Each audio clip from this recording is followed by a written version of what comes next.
Int. Coffee shop. Late afternoon. The golden light of the setting sun filters through the window, casting warm shadows across the table. Amara, 27, sits with a sketchbook open in front of her, eyes focused, pencil dancing across the page. Zane, 29, tall and slightly unshaven, sips his coffee across from her, watching her with quiet amusement. Zane, stirring his drink. You're still sketching people without their permission? Amara, grinning, not looking up. They'll never know. It's like catching souls on paper. Zane, God help us if you ever sketch me again. Amara, already have, several times. She turns the sketchbook around to reveal a quick, expressive drawing of Zane laughing. His eyes widen. Zane, you make me look decent. Amara, I make you look real. They share a comfortable laugh.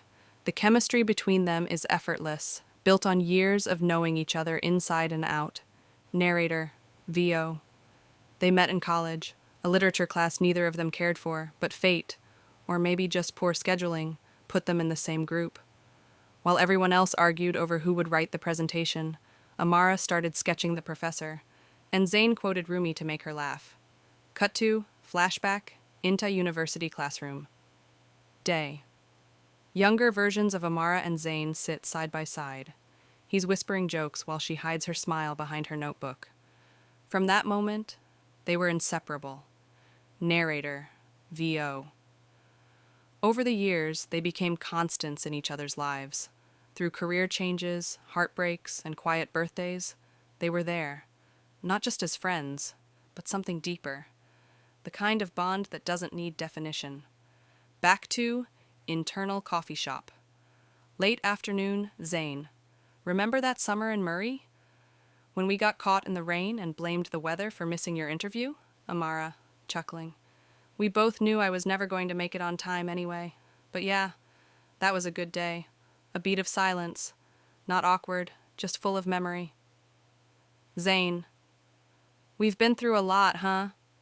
Amara, softly. You're my person, Zane. You always have been.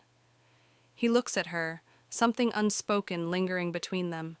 A tenderness that flirts with the edge of love, but has never been named.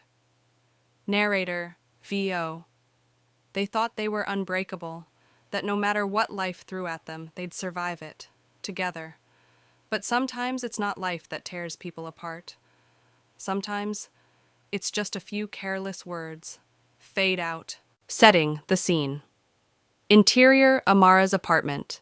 Night-soft indie music plays in the background. The living room is cozy, filled with warm lights, scattered books, plants, and a half-finished jigsaw puzzle on the coffee table. Zane is curled up on the floor, back against the couch, flipping through Amara's sketchbook. Amara is in the kitchen, pouring tea into mismatched mugs. Zane, you still draw dreams? Amara. Only the ones I remember. The rest vanish before I open my eyes. Zane, you once dreamed I was a bird with a human voice. That was weird. Amara. You still sound like that bird when you're half asleep. They laugh. Amara walks over and hands him a mug. He takes it, fingers brushing hers. It's natural. Unspoken intimacy born of years together. Zane. You know what I love about this place? Amara. That I let you leave your books all over it? Zane, that, and it feels like home. He takes a sip of tea. Amara sits beside him, shoulder touching his. For a moment, neither of them speaks. Amara. Sometimes I wonder if we're too comfortable, like we've known each other so long, nothing surprises us anymore. Zane. Comfort's not a bad thing. It's rare. You don't have to chase sparks when you've got a fire that never dies out. She smiles faintly. Her gaze lingers on him. Amara. I trust you more than anyone. I've told you things I never even admitted to myself. Zane. And you've seen me at my worst and still stayed. That counts for everything. A gentle silence settles in. The kind of silence that feels safe. Cut to Int. City Street. Day. Flashback. Amara and Zane walk under one umbrella. She's soaking wet, laughing. He holds the umbrella over her more than himself. Zane, VO, you're the one I call at 2 a.m., the one who stayed when I had nothing to offer. Cut to int. Amara's apartment. Night, present. Zane looks at Amara with a rare vulnerability. Zane, you're the best part of my life, Amara. She freezes for just a second, not expecting it, but something in her expression shows she needed to hear it. Amara, then let's never let anything ruin this. Their hands find each other on the floor between them, fingers laced. Narrator, VO. There are moments in life so perfect, they feel untouchable, like nothing could ever go wrong, but even the strongest bridges can crack, not because they're weak, but because we forget they still need care. Fade out. Rising tension. Ayant. Amara's apartment. A few weeks later, evening. The jigsaw puzzle on the coffee table is still unfinished. The air feels heavier. Zane scrolls through his phone on the couch. Amara is in her studio corner, painting, her brushstrokes more aggressive than usual. Zane, you haven't finished that piece you were excited about. The one for the gallery? Amara pauses, then mutters, lost the inspiration, I guess.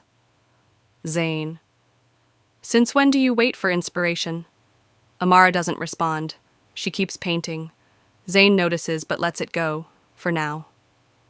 Inti, coffee shop. Day. They sit at their usual spot, but something's different. Amara glances at her watch repeatedly. Zane notices and frowns. Zane, you in a hurry? Amara, I have a meeting, I told you. Zane, you didn't. Amara, frustrated. I did, Zane. Maybe you weren't listening. He looks away, stung. Zane, lately it feels like you barely want to be here. Amara, that's not fair. Zane, then what is it? A pause. She stirs her coffee slowly, avoiding his eyes. Amara, I just need space sometimes, that's all. Zane nods slowly, trying to hide his disappointment. Int. Amara's apartment. Night. Zane is on the phone in the kitchen. Zane, into phone. Yeah, I don't know. She's been distant, different. We barely talk like we used to. He turns to see Amara standing in the doorway, arms crossed. She's heard him. Amara, if you have something to say it to me, not about me. Zane, you weren't saying anything to me, Amara. A beat of silence. Amara, maybe that's because whenever I do, you make it about yourself. Zane opens his mouth, then shuts it. That hurt more than he expected. Int. Gallery opening. Night. Amara walks in alone, dressed beautifully. Zane arrives late, scanning the crowd. She's already surrounded by people, laughing. He watches from a distance. Narrator, VO. It wasn't one fight. It was the small moments. The silence after a joke, the missed calls, the second guesses, like rain that softens stone over time. Int. Amara's apartment. Late night, Zane sits on the couch, a forgotten movie playing. Amara stands by the window, arms wrapped around herself. Zane, are we okay? She doesn't answer right away. Amara, I don't know. Narrator, VO. Sometimes the most painful part isn't the words spoken, but the ones withheld. Fade out. Triggering incident. Interior, Amara's apartment. Evening. The apartment is dimly lit. There are 2 wine glasses on the table, half full. A quiet playlist hums in the background. Amara is sitting on the floor organizing her canvas prints. Zane enters holding his phone, visibly annoyed. Zane, why didn't you tell me you were meeting Rihan? Amara pauses, not looking at him. Amara, because it wasn't a big deal. Zane, you spent 3 hours with your ex and thought that wasn't worth mentioning? Amara, frustrated. He's not just my ex. He's a friend, Zane. We talked about my exhibit, that's all. Zane, then why lie about it? Amara, I didn't lie, I just didn't tell you. There's a difference. Zane, number. There isn't. Not when we used to tell each other everything. She finally stands, facing him. Tension thickens. Amara, you're not my keeper. I don't need permission to see someone. Zane, It's not about permission, it's about trust and respect. Amara, I've done nothing to lose your trust, but you, Zane, you're turning into someone I can't talk to anymore without being judged. Zane steps back, visibly hurt. Zane, that's what you think of me? Amara, I don't know what to think anymore. You've been hovering, like you're waiting for me to mess up so you can say, I told you so. Zane, you know what hurts? I've been here, always. Every time you needed someone, I showed up. I didn't ask for anything, just loyalty, honesty. Amara and I gave you all of that, but you expect me to revolve around your expectations of who I should be. Zane, because I thought I knew you, but lately you're cold, distant. You shut me out and then blame me for noticing. Amara's voice trembles, not with fear, but rage. Amara, maybe I shut you out because you don't listen. You assume, you accuse, and then act like the victim when someone challenges you. Zane throws his hands up in disbelief. Zane, you really think I'm the villain here? A MARA number. I think we're both tired, but you're the one who keeps turning every conversation into a confrontation. Zane, quietly, bitterly, maybe we're not who we thought we were. To each other. Silence. Narrator, VO. Some bonds don't break in a single blow. They fray, slowly, painfully, until one sharp word unravels it all. Amara, voice low. Maybe we're not. Fade to black. The hurtful words.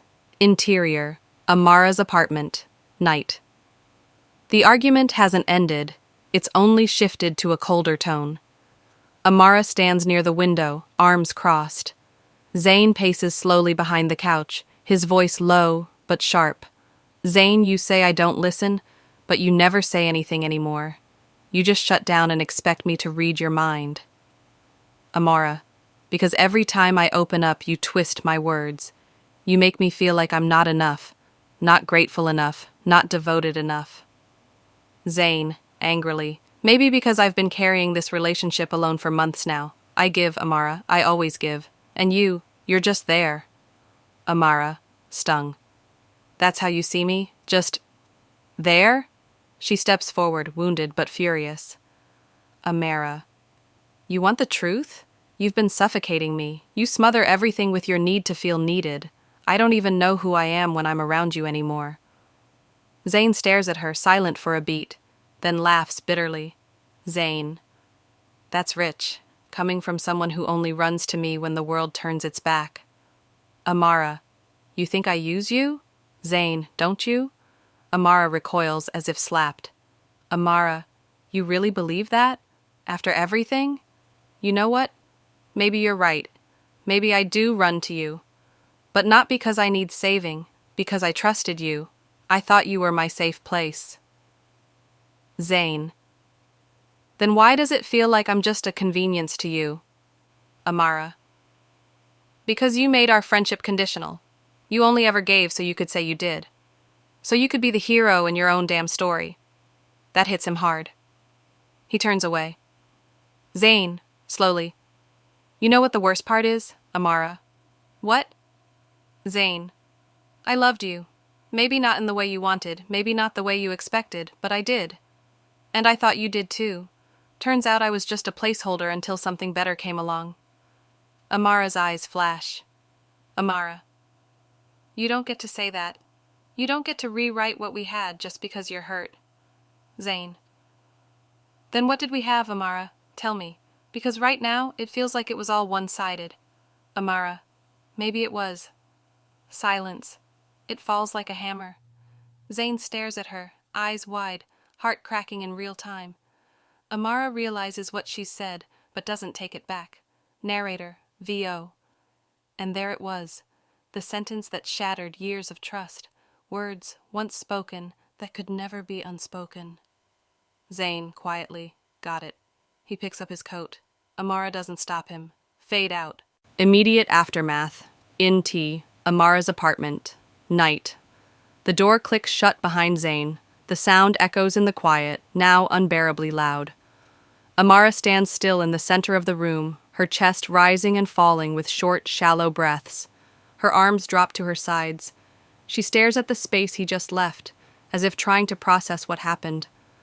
A long, heavy silence. Narrator, VO. Sometimes silence is the loudest sound grief makes. Amara slowly walks toward the window. Her reflection in the glass stares back at her, tired, shaken, unsure. She leans her forehead against the cool pane. Amara whispers, "Why did I say that?" Her voice cracks. She blinks rapidly, but the tears spill anyway, one after another. Inti, Zane's apartment. Same night. Zane throws his keys on the table, then immediately slumps onto the couch. He sits there in the dark, coat still on. His face is expressionless, but his eyes are glassy. He picks up his phone, stares at Amara's name on the screen. His thumb hovers over it. He puts the phone back down. Zane, mutters. She didn't mean it. She was angry. She didn't mean it. He wipes his face quickly with the back of his hand. The tears fall faster now, against his will. He doesn't bother stopping them. Int, Amara's apartment. Later. The apartment is darker now. Amara sits on the floor, her back against the couch. Her sketchbook lies open beside her, untouched. She plays a voice memo on her phone. It's Zane's voice, older, lighter. Zane, recorded. For Amara, may you never forget that you're made of stardust, fire, and stubborn poetry, and that I'm always, always here. She pauses it mid-sentence. The tears come harder now, no longer soft or silent, but full-bodied sobs. She buries her face in her hands. Narrator, VO. Words build bridges, yes, but they also burn them to ash, and once spoken, they don't just echo, they etch themselves onto hearts. Int. Zane's apartment. Same time. Zane now sits on the floor too, knees pulled up, staring blankly at the wall. A voicemail notification lights up on his phone. He doesn't check it. He whispers something under his breath, so low it's nearly inaudible. Zane. Why'd she let me walk away? Int. Amara's apartment. Same time. Amara. Why didn't he stop me? Both sit in different rooms, different spaces, but the same pain. Narrator, VO. Two hearts, now apart, not by distance, but by damage. Fade to black. Reflection. Int. Zane's apartment. Early morning. Sunlight filters through half-closed blinds. Zane sits at his desk, staring at a blank notebook page. A cold cup of coffee sits untouched beside him. His eyes are tired, rimmed red. He picks up a pen and begins to write, but stops after the first word. Zane, VO. How do you put regret into words? How do you say sorry when the silence between you has become a wall? He leans back, rubbing his eyes. Zane, VO. I keep replaying it. Every word, every look. I heard her voice crack, and I still pushed. I saw her flinch, and I still spoke. Cut to Int. Amara's bedroom. Same time. Amara lies awake, curled beneath her blanket. The room is quiet. Her eyes stare at the ceiling, wide and unblinking. Her pillow is damp with dried tears. A notebook lies open beside her, her sketches scattered across the pages. One is a rough portrait of Zane, smiling, sketched from memory. Amara, VO. It wasn't just the words he said, it was the way he said them, like everything we were had already crumbled, and I was the one who let it rot. She closes the notebook gently and sets it aside. Amara, VO. But I said things too. I knew how to hurt him, and I did. I let anger speak louder than truth. I weaponized silence, then blamed him for not understanding my quiet. Cut to Int Zane's apartment, kitchen. Zane paces slowly, phone in hand. He starts typing a message, then erases it. Again and again. Zane, VO. What would I even say? Sorry I accused you of not caring? Sorry I made love sound like a favor you owed me? He sighs, sets the phone down, and opens the fridge. It's nearly empty. Zane, VO. She was always the one who reminded me to eat, to breathe, to be. Cut to Inti Park. Later that day, Amara walks slowly, headphones in. the world around her moving on as if nothing happened. She watches a couple laugh on a bench nearby. Their ease is painful to look at. Amara, VO. We didn't break in one night. We broke in inches. In the things we stopped saying. In the trust we chipped away at, day by day. She stops at a bench and sits, staring at the sky. Amara, VO. I miss him. God, I miss him, but I'm scared. Scared that if we speak again, we'll just finish breaking what little is left. Insir, Zane's apartment, same time. Zane sits on his couch, scrolling through old photos on his phone. One of them is Amara, laughing mid-blink, completely unposed. Zane, VO, she was my anchor, and I let the storm take her from me. Or maybe I became the storm. He locks his phone, breathes deeply, slowly, regret resting heavy on his chest. Narrator, VO. Reflection doesn't always bring clarity. Sometimes it just deepens the ache. But in the quiet, something begins to form. An understanding of the damage and a question of what comes next. Fade to black. Attempts to reconcile or not. Inti. Art gallery, evening. A soft crowd murmurs as Amara stands near her latest collection. Her expression is composed, but her eyes drift constantly toward the entrance. She scans every new face with a flicker of hope and quiet disappointment. Her phone vibrates. Text from Zane. Saw the photos online. Your work looks incredible. I'm proud of you. Amara stares at the message. Her fingers hover over the keyboard. She types, reply, unsent. Thank you. I wish you were here. She deletes it. Int, Zane's apartment. Same time. Zane sits alone, phone still in hand, the screen dimming. He locks it and tosses it aside. He pulls out a small envelope from the drawer. Inside is a handwritten letter. Zane, VO. Dear Amara, I don't know where we go from here. I don't even know if there's a we left. But I'm sorry for what I said and how I said it.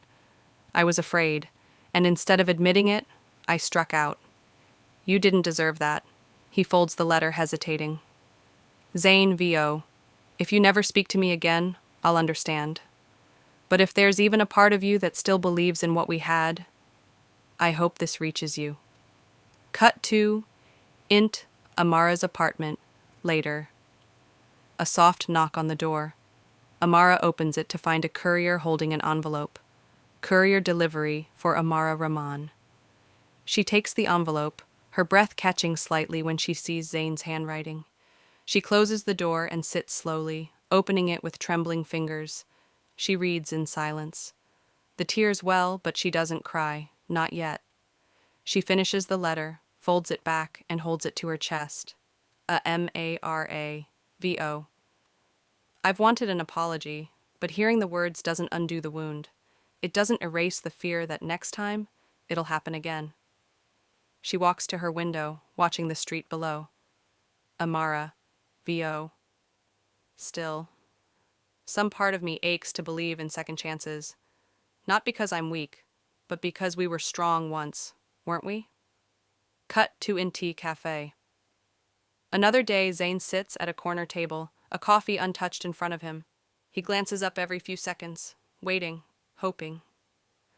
Amara walks past the cafe window. She sees him through the glass. Their eyes meet. A beat. He rises slightly from his seat, uncertain. Amara looks at him. A flicker of emotion crosses her face. Recognition, sorrow, maybe something softer. Then she turns and walks away. Zane watches her leave, his shoulders sagging. Narrator, VO. Some hearts need time. Some bridges take longer to rebuild, if they're ever rebuilt at all. The words that broke them still echo, but the silence now holds a different weight. Fade out. Final decision. EXT. City Park. Late afternoon. The sky is soft with sunset colors. A chill breeze moves through the trees. Amara sits on a quiet bench, the same one where she once reflected alone. A sketch pad rests on her lap, but it's closed. Her gaze is distant. Footsteps approach. Zane stands a few feet away, hesitant. She looks up. Their eyes meet. Zane. You came. Amara. You asked. He nods, then slowly sits beside her, leaving a careful space between them. Silence settles for a moment, not awkward, but heavy with history. Zane. I won't ask you to forgive me. I just wanted to see you. One last time, maybe. Amara studies him quietly. He looks older, more tired, but sincere. Amara. I read your letter. Zane, I meant every word. She nods, slowly. Amara. I know. Another pause. This time she breaks the silence. Amara. We hurt each other, Zane, and not just once. We kept picking at old wounds, expecting the other to heal first. He exhales shakily. Zane. I thought love would be enough, but maybe it isn't. Not if we don't know how to care without control, or speak without fear. She looks down at her hands. Amara, I loved you too, maybe more than I ever admitted. But love isn't supposed to make you lose yourself. Zane turns toward her slightly, voice soft. Zane, do you think we could fix it? Someday? She meets his gaze, eyes glassy but calm. Amara, maybe, in another life.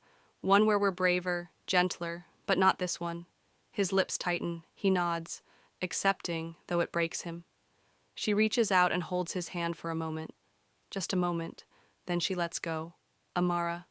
Goodbye, Zane. Zane. Goodbye, Amara. They sit together in silence, one last time. Then Amara rises, walks away, sketchpad under her arm.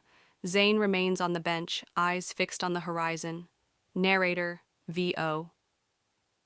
Some endings don't come with fireworks or final kisses. Sometimes, the real strength lies in knowing when to walk away, even from the people you once called home. Fade to black. Conclusion.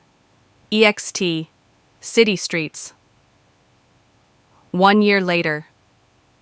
The city is alive, bustling with people. Amara walks down the sidewalk, her pace steady, her eyes focused ahead. She carries a portfolio of her artwork, dressed in a professional jacket. She looks different now, stronger, more confident.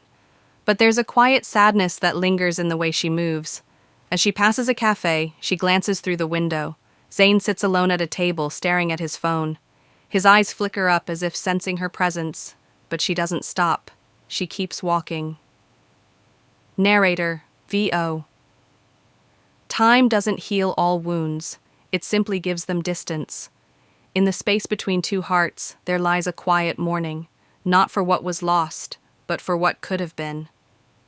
Amara pauses at a crosswalk, her gaze still fixed ahead. She pulls her phone out, swipes through a few photos, of old memories, of Zane, of them. Her thumb lingers over a picture from happier times, but then she swipes it away. She looks at her reflection in the storefront glass, a version of herself she's still getting to know. Narrator, V.O. Words have power. They are the architects of our connections and our destruction. Once spoken, they cannot be unsaid, and the silence they leave in their wake is sometimes more deafening than the argument itself. Cut to Inti Zane's apartment. Same time. Zane stands by his window, looking out at the street. He's changed too. The bitterness has faded, replaced with quiet acceptance.